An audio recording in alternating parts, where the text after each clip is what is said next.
Bonjour, good morning. It is Monday the 12th of April. It is a cold day. I'm supposed to be working for a client, but Paul didn't feel like turning in because bless his cotton socks.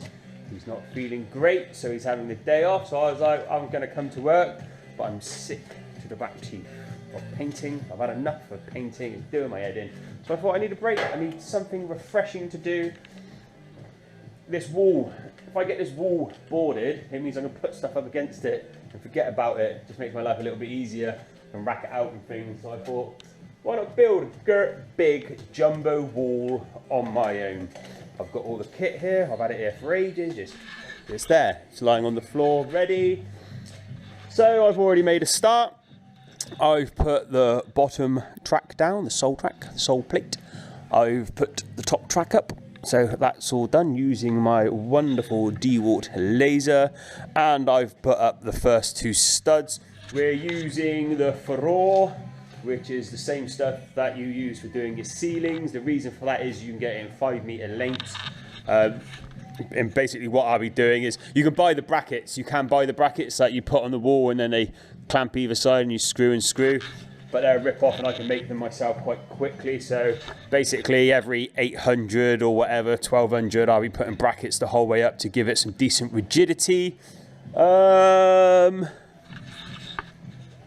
It's quite a simple process really. So because I got the laser, I ping a line up, I then get a bevel. I set the angle so we then know the angle is the same the whole way up.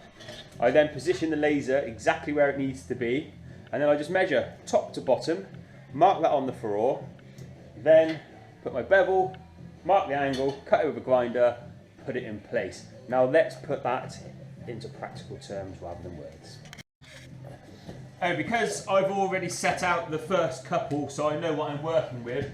Basically with this 600 centers again, so when you've got two up, that allows for a 1200 board. Now, I measure 600.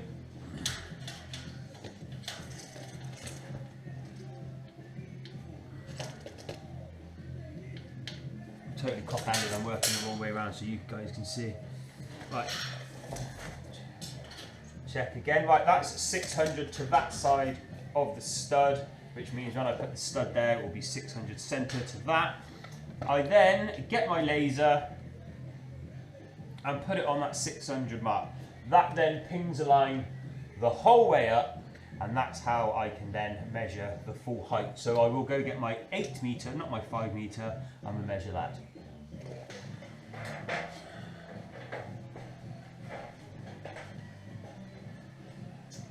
Okay, so I come up here, I mark where it needs to be.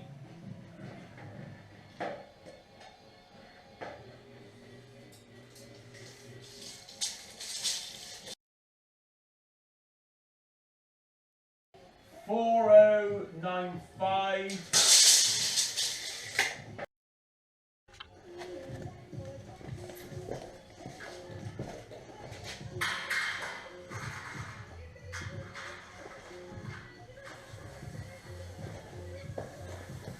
Okay, so we measure 4095. We put a line where that is. And then we get our bevel and then just mark the angle. Now, the 8mm tape's obviously a good sturdy size tape. So when you're doing that high measurement, you want to make sure you've taken the slack out of it. So it's not a mismeasure, because obviously if it's got a bit of flex, that can add a few mil or detract a few mil. You don't want it murder tight, because obviously you want it to fit, but you don't also want it sloppy so it becomes awkward holding it in place. So literally I've allowed a couple of mil and that should fit in nicely. I'm using my grinder to cut it, it's easier, and I'm suffering with carpal tunnel syndrome, which is fantastic, so it's just quicker and easier.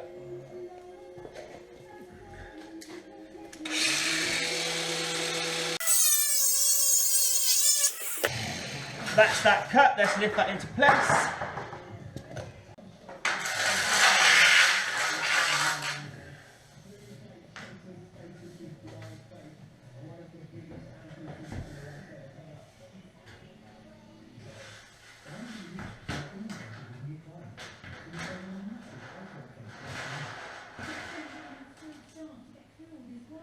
Okay, so as you can see, that went in a treat, and then we're just using our little wafer head screws to screw it in place to hold it vertical.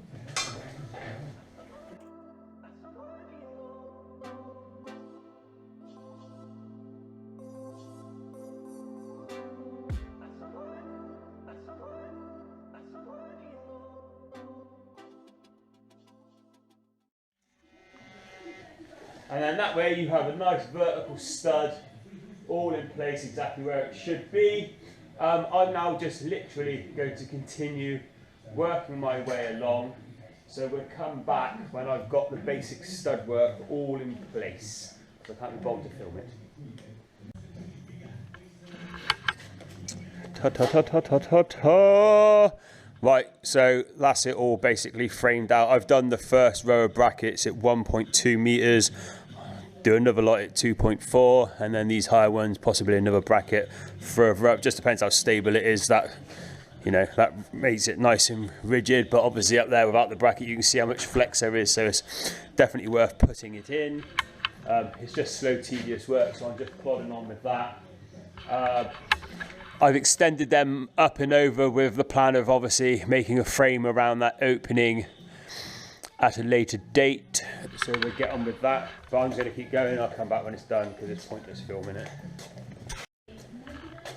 Right, that's the second row of bracing the whole way along. These top sections up here, you know, I could brace it again, but I don't see no point. There's never going to be anyone up there to bang around and press on it. So I'm not going to bother. And obviously when I do this section, that'll brace up the two highest ones. I bought all this board ages ago when we had one of the lockdowns and I was unsure of getting materials, so that's just been sat there in the way. So what I'm going to do is, we haven't ran the electrics. Obviously there's a kitchen from where that spray mark is that way, and we'll probably want a socket here. But I'm just going to pin all the boards, stagger them all, and just get a load up on the wall, just to get the materials out of the way. Just makes this wall a bit more usable rather than, you know, not being able to put stuff up against it. It means also it just frees up a bit of space. So that's what I'm going to do now. We'll get board up.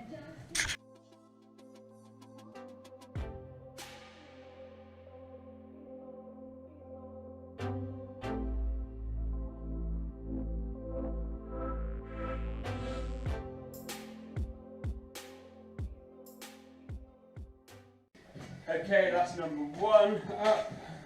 Days. Right, on these big jumbo walls, I treat them like big ceilings. I would always stagger my boards. So basically this board here, I'm putting it next to the 3 metre, so it'll be 3 metre, 3 metre, but this one is literally only temporary. I will actually cut it down to size, so a 3 metre one will go all the way up and span it all.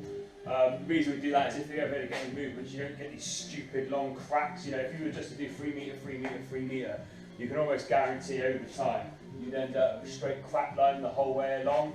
So basically I like to break the bond. So I'm going to put this one up, which then allows me to carry on, because until I sort out this detail up here, which is going to take me a bit of time, I just want to progress quickly.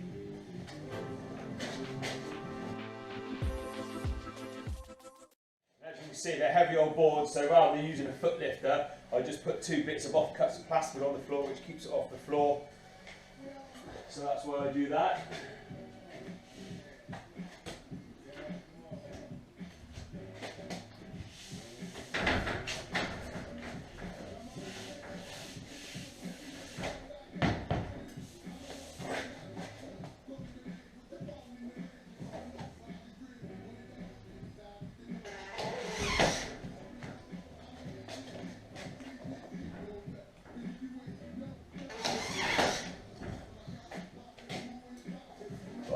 I'll get another one lifted into place.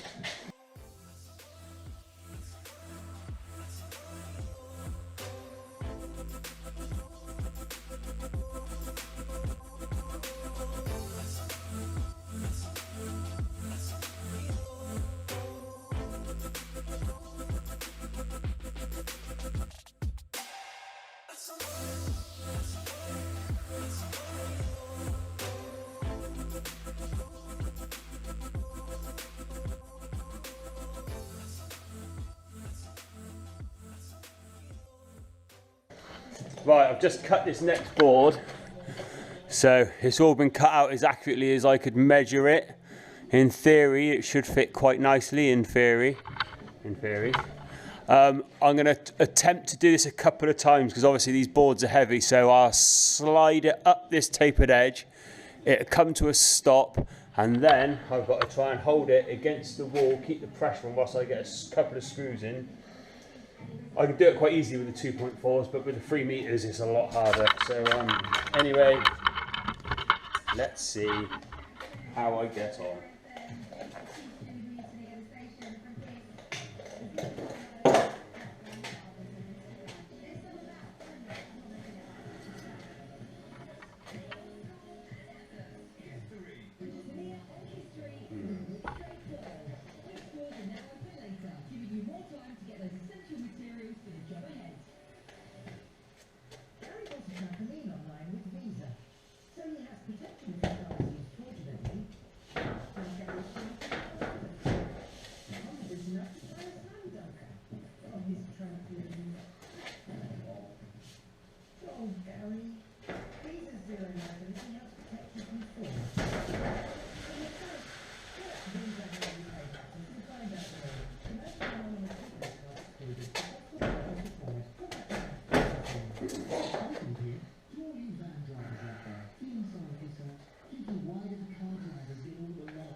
Right, this is what's annoying about these big boards. I look at there, it all look really good, and it is okay, but there's a gap down here, I'll show you.